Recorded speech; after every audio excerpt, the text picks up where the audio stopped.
Bonjour, dans cette vidéo on va tester un capteur très populaire surtout en robotique qui est le capteur infrarouge.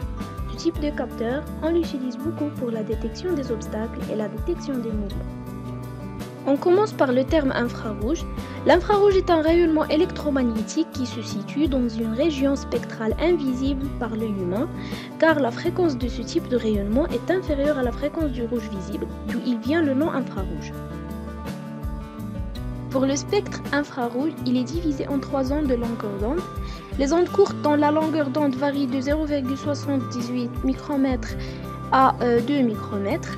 Les ondes moyennes dont leur longueur d'onde comprise entre 2 jusqu'à 4 micromètres et les ondes longues de 4 jusqu'à 10 micromètres.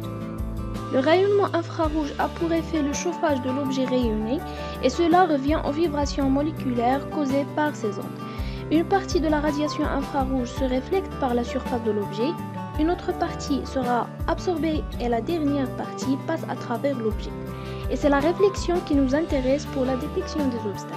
Le capteur à infrarouge est basé sur ce principe et il est constitué d'un émetteur de lumière infrarouge et un récepteur qui détecte la réflexion de l'intensité lumineuse, c'est-à-dire après l'émission de la lumière infrarouge, si un obstacle se trouve dans le champ de vision du capteur, la radiation sera réfléchie par l'obstacle et le récepteur la mesure.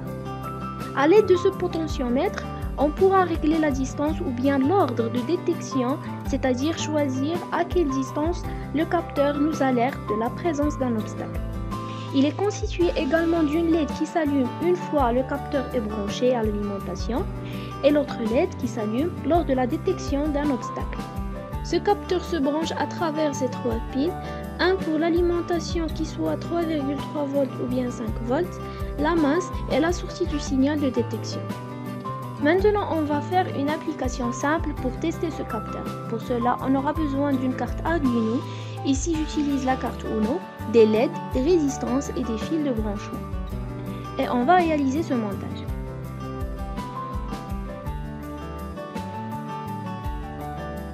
Pour le programme, vous allez trouver un lien pour le télécharger dans la barre d'infos, ainsi que les différentes informations utiles.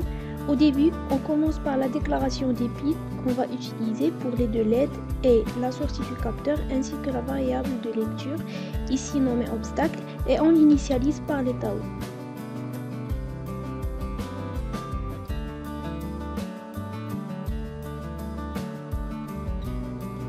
Une fois le capteur détecte un obstacle, il renvoie à travers sa broche de sortie un signal low, donc la LED rouge va s'allumer. Et c'est ce que vous allez voir dans cette démonstration.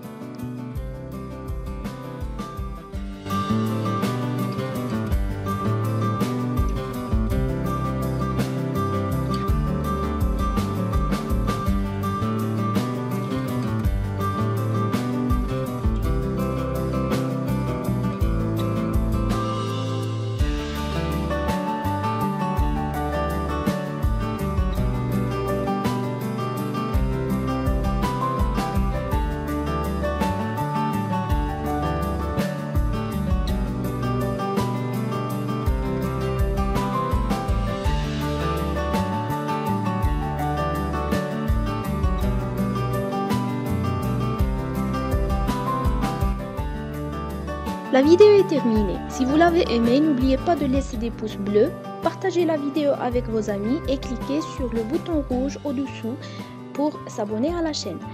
À très bientôt.